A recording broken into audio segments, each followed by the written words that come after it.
साथियों नमस्कार। मैं डॉक्टर विनोद आज आपसे एलएसडी वैक्सीन के बारे में कुछ जानकारी साझा करूंगा। साथियों, जैसे हम सब जानते हैं, लंपी स्किन डिजीज़ के कारण ख़ास तौर पे गायों में काफ़ी नुकसान किसान भाइयों को उठाना पड़ा है, ख़ास करके पंजाब, राजस्थान जैसे राज्यों में।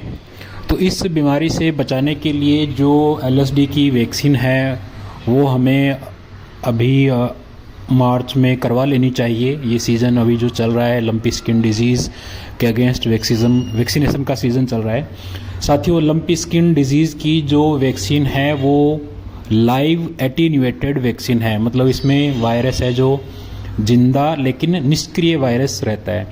तो ये वैक्सीन हमें गायों में ही करवानी है और वैक्सीन करवाने के साथ साथ में कुछ जैसे सावधानियां वो हमें बरतनी चाहिए।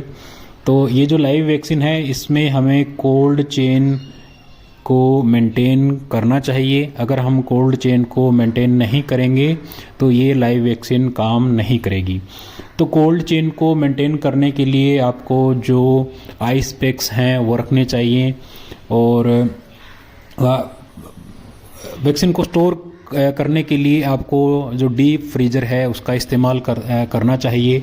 जब आप वैक्सीन को ऑन साइट या फार्म तक लेके जाएं तो आइस पैक्स में जो वैक्सीन कैरी करने का डब्बा बॉक्स रहता है उसमें आप इसको लेके जाएं। और इस वैक्सीन में जैसे एक वायल में 100 डोजेज रहती हैं, तो आप डाइल्यूएंट के साथ में इसको मिक्स करके और आपको ये वैक्सीन फिर सारी की सारी डोजेज उसी दिन आपको कंज्यूम करनी रहती है।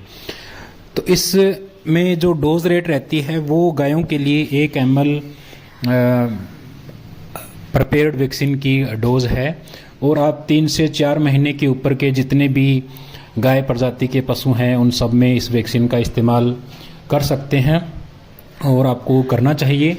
डीप इंट्रामस्कुलर रूट से ये जो वैक्सीन है ये लगाई जानी है।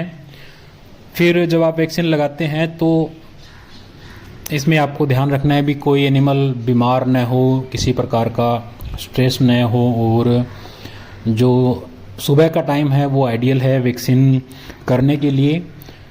इसमें आपको ध्यान ये भी रखना है कि हर एक पशु के लिए आप एक नई सिरिंज का इस्तेमाल करें ताकि कोई जो कम्युनिकेबल डिजीज़ेज़ हैं वो एक पशु से दूसरे पशु में न जाए। डिस्पोजेबल सिरिंजेस का आप इस्तेमाल करें।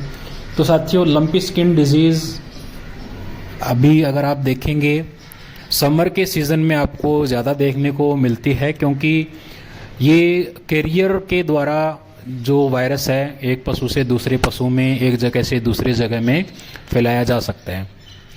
लंपी स्किन डिजीज़ को भारत में आप एकदम से कंट्रोल नहीं कर सकते, क्योंकि अगर गाय की मूवमेंट है एक जगह से दूसरी जगह पे, गाय को आप खरीद के लेके जाते हैं या फिर जैसे कोई गाय को एक जगह से दूसरी जगह चराने के लिए लेके जाते हैं, तो ये जो वायरस है ये एक जगह से दूसरी जगह में मूवमेंट करता है।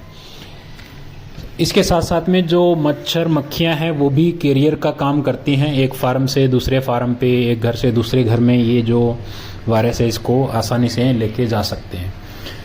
तो इस वैक्सीन के साथ साथ में आपको फार्म पे साफ सफाई का ध्यान रखना है और जो एनिमल की मूवमेंट है उसको भी आपको कम करना है। गर्मी के सीज़न में आप एनिमल को एक जगह से दूसरी जगह पे न लेके जाएं, क्योंकि ये वायरस काफ़ी आसानी से एक पशु से दूसरे पशु में फैलता है। तो साथियों, लंपी स्किन डिजीज़ ने भारत में पिछले साल काफ़ी नुकसान पहुंचाया था पशुपालक किसान भाइयों का। दूध का उत्पादन भी कम हुआ था, पशुओं की बड़ी गिनती में मृत्यु भी हुई थी, मौत भी हुई थी।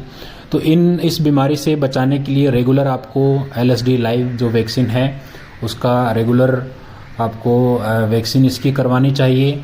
सही तरीके से आप वैक्सीन करवाएं, 1 ml डोज का इस्तेमाल करें, डिस्पोजेबल सिरिंजेस का इस्तेमाल करें और जो कोल्ड चेन है उसको बरकरार रखते हुए आप पशुओं में वैक्सीन का इस्तेमाल करेंगे तो आपको ज़्यादा फ़ायदा होगा।